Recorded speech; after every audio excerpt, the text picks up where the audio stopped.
Brother Abayub, حياك الله. وياك يا شيخ.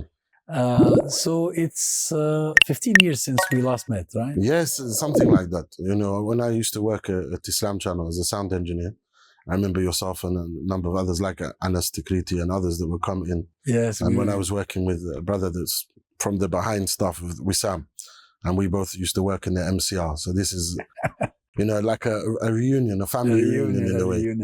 Now, when you were working at Islam Channel, you had already been a Muslim. Yes. For how long? I became Muslim in 2004. I took my Shahada in 2004. Now, what attracted you to Islam? Subhanallah. I mean, one way that I answer this, and I think that it will be true for a lot of reverts, is every major event before in my life was part of my Shahada. Even subtle things and other than that.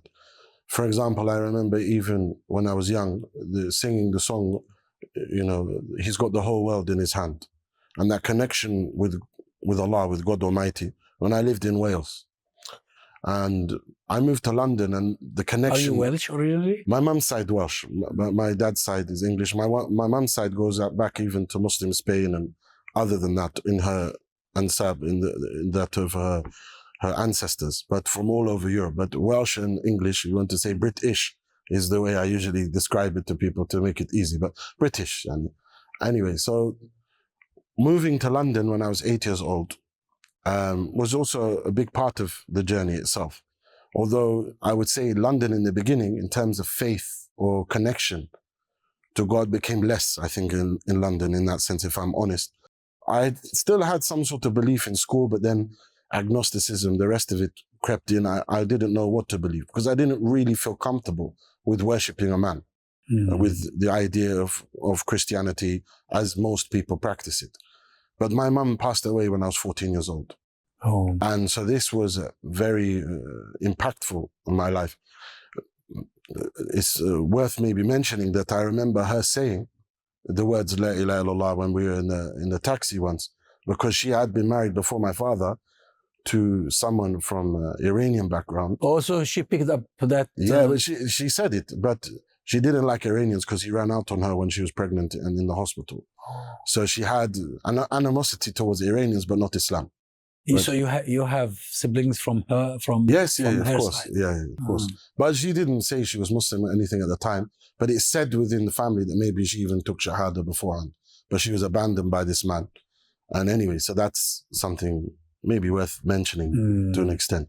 Anyway, so then even when I was, we'd moved to a boat, in fact, after my mum passed away in 1998. You lived with your father? Yes, yeah, on a boat? On a houseboat by Kew Bridge. Because he wanted to change how we were living. Even though Christmas, we went to Zanzibar, which was my first taste of a Muslim country. We're hearing the Adhan, it was Ramadan. And we had, the brother would leave out for us as a family, not for others, a breakfast after the time of, suhoor. So it would be after the sun had risen. And I heard the Adhan and I saw other things. I remember being shocked because it was, New Year's Eve and we were in Stone Town and it was a nice hotel, but there was no alcohol. And for me, growing up, alcohol was everywhere. So it was, that was your first encounter with Islam in Zanzibar? Yes, yeah. I would say so, yeah. I mean, I had friends in school. I remember a friend asked me once, and I've not seen him since I've become Muslim. And he was from a Pakistani background, not to pick on him. He was a good friend. And he asked me once that, would you believe that you're going to become a rapper and then become Muslim?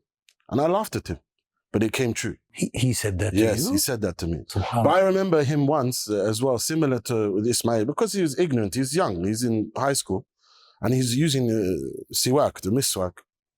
And I'm asking him, what's this? Oh, he's religious. That's it. There's no explanation. That's it. He's fasting. None of your business. Yeah, type of thing. But for him, maybe he wasn't equipped to be able to explain it. That's a problem. I don't blame him. Allah bless him and guide him. But he had this dream. And I thought about it many years later after embracing Islam, that he had this dream. I remember him coming up to me and I laughed at him because I hated the idea of even being a rapper, because this idea of white people emulating was trying to act like it's not their culture. But I later took it on because I thought it was a very powerful form of poetry in our time. At what age did you become a rapper? I started getting into that after high school, like 17, 18. So I went into being a DJ, then writing rhymes, and then producing. I did my first degree in sound engineering in University of West London, used to be TVU, and with the London College of Music and Media. And it was after my first year that I took my Shahada. And so I had a bit of a crossroads, because I knew that there's some controversy around music itself. And when we say music, we mean musical instruments, because there's a problem here that should be addressed also, that often, even though maybe not everyone accepts the view that music is haram, inverted commas, music is melodious form. There's halal and haram of it. True. Even if you say all the instruments are forbidden, that's not all music.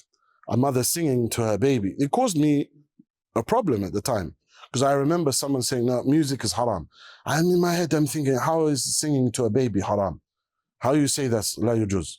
Okay, instruments, that's another matter. Even that one is... There's debate and dispute. I'm aware of it. But however, if we were to just look at this, even if we look at the ayah in Surah Luqman, it's those who employ it in order to mislead people that are the real criminals. I like the opinion that says that it depends on what it is associated with. I understand. If it is associated with a haram, it becomes haram. This is similar to the view. I'm aware of some of the shaykh from Al-Asra and other than that in terms of this.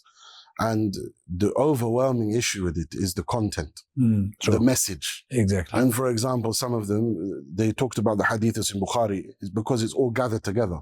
The silk, the zina, the music in a nightclub type of environment, which is why it has a severe punishment. For me, in and of itself, musical instrumentation, I don't hold it to be from major sins, in and of itself.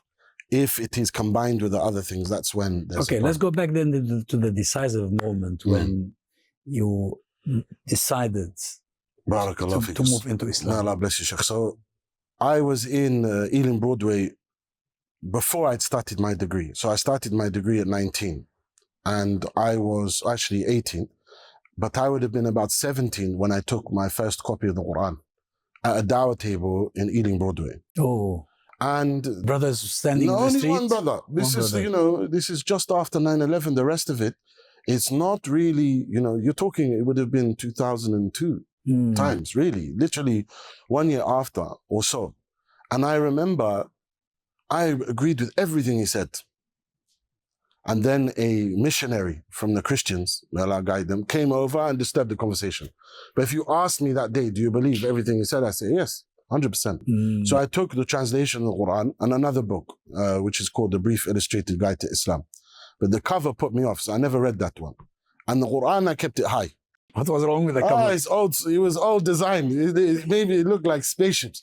I know a friend of mine, he says that's the reason he started reading into Islam. Because the cover, because he has ADHD, is what attracted him. So different strokes for different folks. But anyway, the point is that I took the Quran away, but I took it and put it up high. Because the Muslims I knew, they told me, put it high, not read it, They didn't tell me to read it, they told me to honor it. And so in the beginning, I kept it up high, I didn't read it. But I had a dream. This was before I'd moved to the boat, this is before I started the degree. And in this dream, in a building that's probably like the one we're in, from the outside, it doesn't look like a masjid. It looks like it could be a gym or a sports hall in a school or whatever, or a dinner hall or whatever it is. And every single person coming out of the dream in poetry is rhyming with the one before it. Jumla after jumla, sentence after sentence. A new person, a new rhyme about Islam, Allah. And all that in the dream. Yes, all of this in the dream. However, still, I didn't start reading the Quran. And so when I'd done my first year of uni, and just before I finished it, I had some real issues. I came across the most evil people in the world. And with this, it sparked me needing to read the Word of God. Even in what sense? In whatever way you can imagine. Oh. In whatever way you can imagine. So anyway, one night, I'm having a spiritual, what you can call crisis. Yeah, what they would consider a spiritual crisis. I'm thinking, I'm fearing for my soul. I don't know what's going on. And so I say to myself, I need to read the Word of God. My brother had a version of the Bible called The Message, but it's a modern translation. So I discarded that straight away. I said, I need the real word of God. I'd forgotten about the Quran. I need the King James version or whatever. Nothing. I remember the Quran, but I'd moved home, so I'm back on the boat. I went to the room where it was, the only place it could be, opened it, and as I reached for it, the feeling of sakina, I'd never had this feeling in my life, came over my heart. That's how I started reading it. So I'm not around any other Muslims at the time. The Muslims I knew at the time were either in the club or whatever. They were not people that I knew to be, practicing Muslims. At the time, it was quite a strange thing to me to see practicing Muslims. It's years since high school, and the only ones I'm connected with, they had the other tendencies, may Allah guide them. Obviously, a lot of them made tawbah since this. So that summer, after I finished, my first year at university, I started in the summer every day reading the Quran and fasting, only drinking water and waiting for the sunset to eat. On your own? Yeah, on my own. On my own. I remember even I set out to a masjid in North London to take my shahada, and I lift my family behind. I wasn't even planning to go back because of the evils that, not from my family, but from close proximity to, they were present. And they did a very good job in Finsbury Park Masjid. The student, the Dar al-Talaba, not the one that was later taken over, that you were involved in. The Muslim Welfare House. Yes. So with this, I went and I remember the brother did a very good job because I was distressed and I was in tears. But I remember him, and it sort of scared me at the time. So yeah, don't walk in front of them. They're going to want to fight you. Because we walked past the Musallin as we were gone through. And I remember saying to the sister in the office after, he calmed me down, told me, you should go back home to your family. And he did a very good job with that. But I still hadn't taken shahada. I'd gone there to take my shahada, and I said it in the office, but obviously she's just a secretary or whatever it is. And I say, I want to take my shahada. She said, mashallah, there was a leaflet, and I've still not taken my shahada. Yeah, but but she did a good job. Between you and Allah. Yeah, of course. And she did a very good job for what was in front of her. And so did the brother. Anyway, I've gone back. That was in 2002? No, this was in 2004. 2004. So I've gone back to my family, and then as I've gone back to university, I decided to carry on. I'm outside my student union. It's Ramadan. I'm fasting, but I hadn't taken my shahada yet. My friend that I knew said, do it here. And so I took my shahada outside the student union. And in 2004, in like September time, September, October sort of time at that point. SubhanAllah. Walillahi alhamd.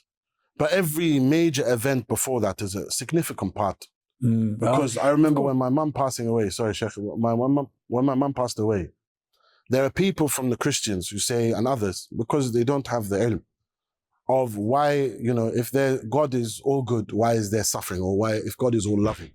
But for me, the suffering is what led me to ask the question. If I'm benefiting in this life and everything now materially is better, I'm in a better house, why is my attachment? Where is this love? What is this loss for? So the question is asked in response. Is life a test, or is suffering meaningless? Because Islam says it's a test. It is. That there's a meaning for that. And obviously God subhanahu wa ta'ala is not all loving. He's not all merciful. It's restricted to those who he loves if we do what we're supposed to be doing. Yes, it's true. Now, when you converted, when you took the Shahada and your family knew you have become Muslim, what was the response? In the beginning, there was, I don't want to misrepresent it. They were tolerant. And I remember first, even before my Shahada, I was saying to my father, that I'm reading it. And he said, he invited a priest down, and this woman came down. And one of the first questions I asked her, I said, you read the Quran? No. So there's no conversation to be had. If you've not read it and you're going to tell me about it and say, oh, but this, I said, no. So your father wanted the priest to convince you, of course, not to go along? Of course, because the way I said it to him was words to the effect. This is not just from my desires. It's not that I want to be. I found this to be the truth. You understand? This is not something I've plucked. You understand where I'm coming from? So he was concerned from that point of view. When I embraced Islam, he was, obviously a supporter of the Labour Party, this, that, the other. And we know what era it was. You're talking after 9/11, Tony Blair's government, the rest of it, and the concern. So there were a few little tensions, but I couldn't have asked for a better family in terms of how they, embraced it. My father and brother have been active on Gaza marches. My grandmother, before she passed away, would make me what she called halal pies and make the other pies for the rest of the family, because So this they was halal really chicken. supported you? Yes, 100%. 100%. They were pro-Palestine? Yes, yeah. More so after me, in that sense. Not saying that my brother probably would have gone down that path anyway, but my father believed in a two-state solution, the rest of it, but he, I think, was influenced by the mainstream politics at the time, until later. It's also the PLO narrative. Yes, yeah. Yeah, I mean, it's not been easy, this conflict, but it's leading people now to embracing Islam, as we know. Has any other member of the family embraced Islam? Yeah, a distant relative, not by blood, but there was a cousin, and actually at an event we put together where we had George Galloway speaking and I was performing, and we did it in coalition with the Restless Beings as a charity, and he took Shahada there. So it was at this event in central London. We rented out a hall and we had these speakers come down. And so he took Shahada, but I don't really speak with him. He's kind of distant in that sense. Not in a way that I don't want to, but obviously later I moved to Birmingham, got married and lived in Mecca for 3 years and have come back. But my family, my father, before I returned to Mecca in 2016 and I was about to get on the flight, he agreed with me on the kalima of La ilaha illallah.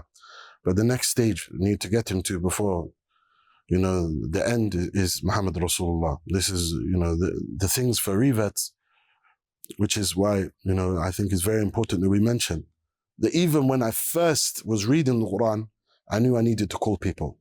I would see, the homeless drinking alcohol, whatever, and I felt within my heart that Allah wanted me to go and call these people. I wasn't ready. And, this is the thing that with the zeal of the convert, as they said, we have a very clear awareness of the danger of kufr and dhulumat, and our own families are in it, and we see a lack of urgency from people. And it doesn't mean in terms of preaching. That's not the point. It's rescuing, isn't it? Yes, and the kindness, the rifq, the rahmah, the giving, the karam, the generosity of the Prophet ﷺ, which is what we try and do with what we do in our dawah today. Because if you don't have the heart, you don't have the ears. You don't get the mind without the heart. The Prophet was known as Sadiq al-Amin. We're not known as Sadiqeen. We have to earn that trust and relationship with them before we give them the message, the risala. Now tell me about your stay in Mecca. Why did you go to Mecca in the first place? I was, to be honest, I was concerned. My wife was pregnant with my daughter at the time, Sumaya. May Allah bless them all, I mean. And I was concerned about the agenda that was coming up for education. With this, how can I say it? The gender agenda. The gender issue. The gender agenda. So you wanted her to be brought up? Yes. In a Muslim country? I wanted to make hijrah. My intention was hijrah. I tried to go to Morsi's Egypt, but that didn't work out because at the time, the school that wanted me to work there wanted me to shave my beard off or whatever it was. In Egypt? Yes. And so I was not interested.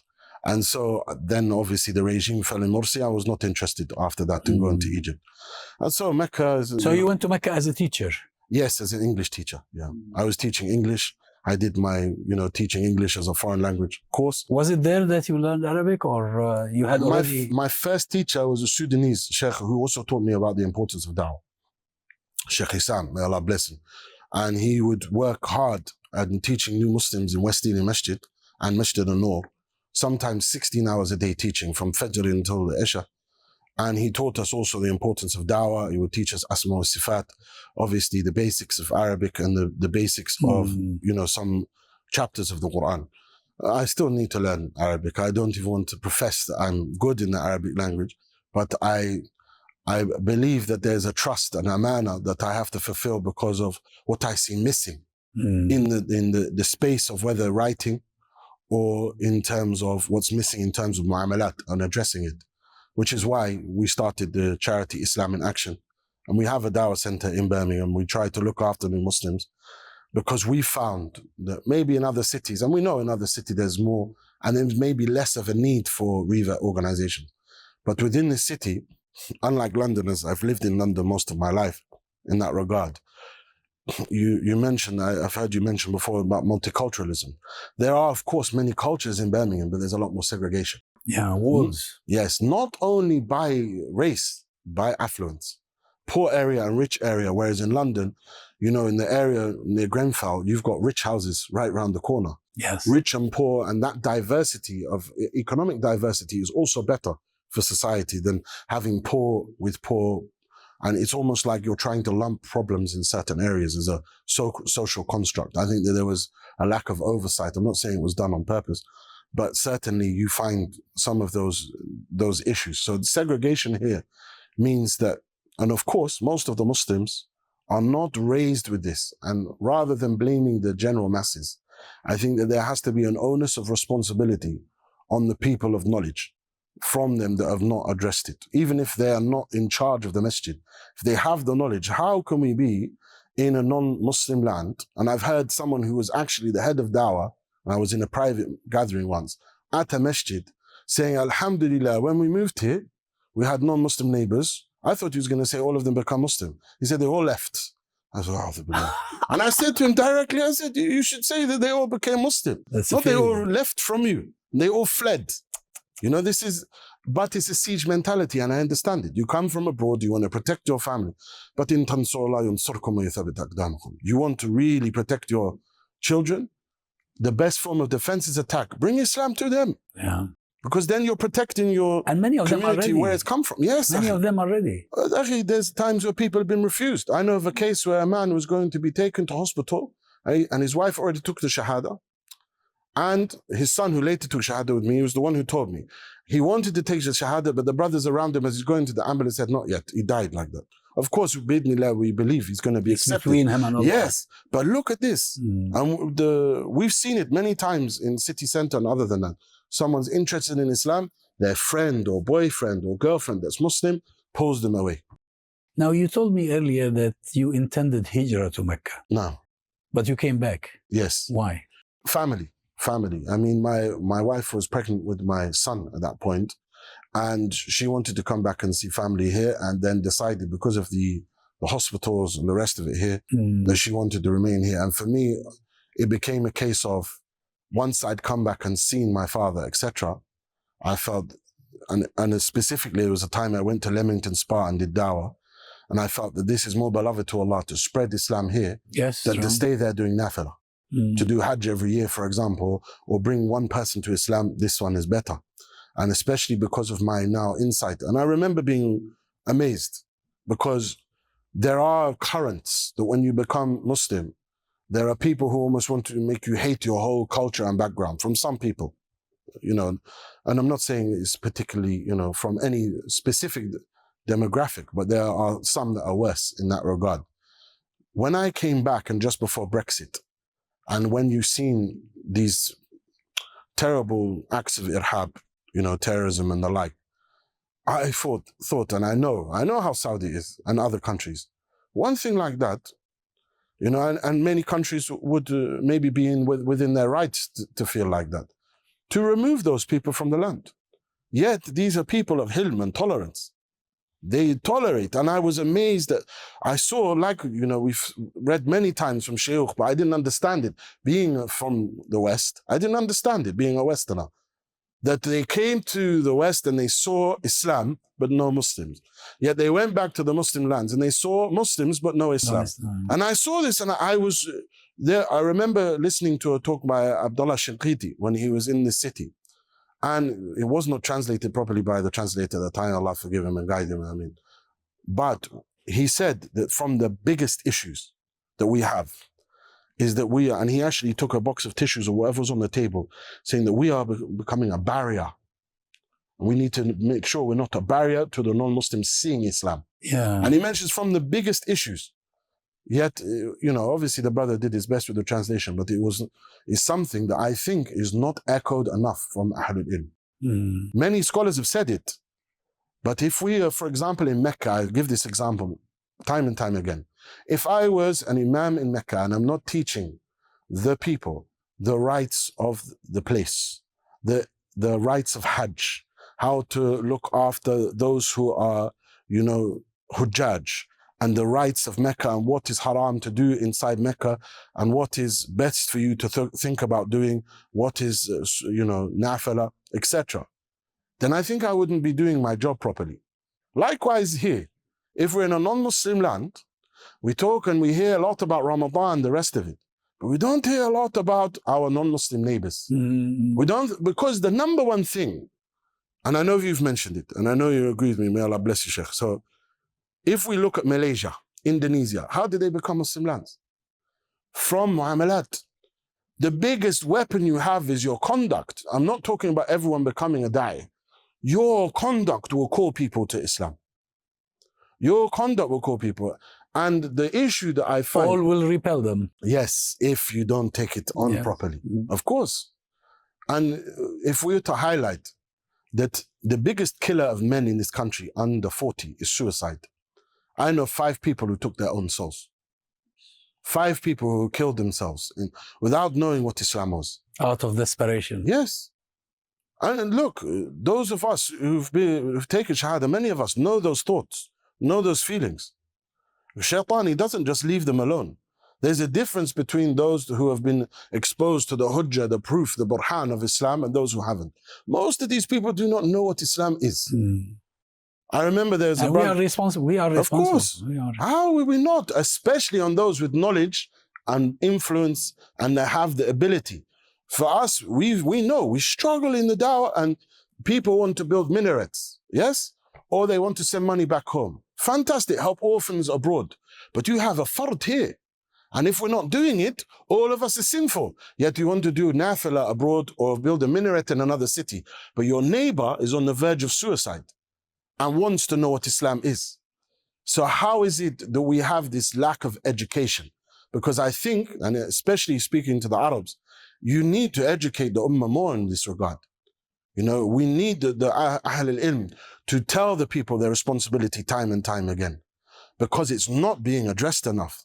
If I ask the people, even in this room, how many times, and I will excuse myself when I give the khutbah, other than myself, if you hear khutbah about dawah, you probably hear maybe once or twice in their life, to non-Muslims specifically. And from that, the help of reverts. I want to talk to you about this in detail, but the time for this episode is over. Let's do another episode and start with this. Fantastic. Inshallah. Allah bless you. Allah Next time, inshallah. Barakallah fikum.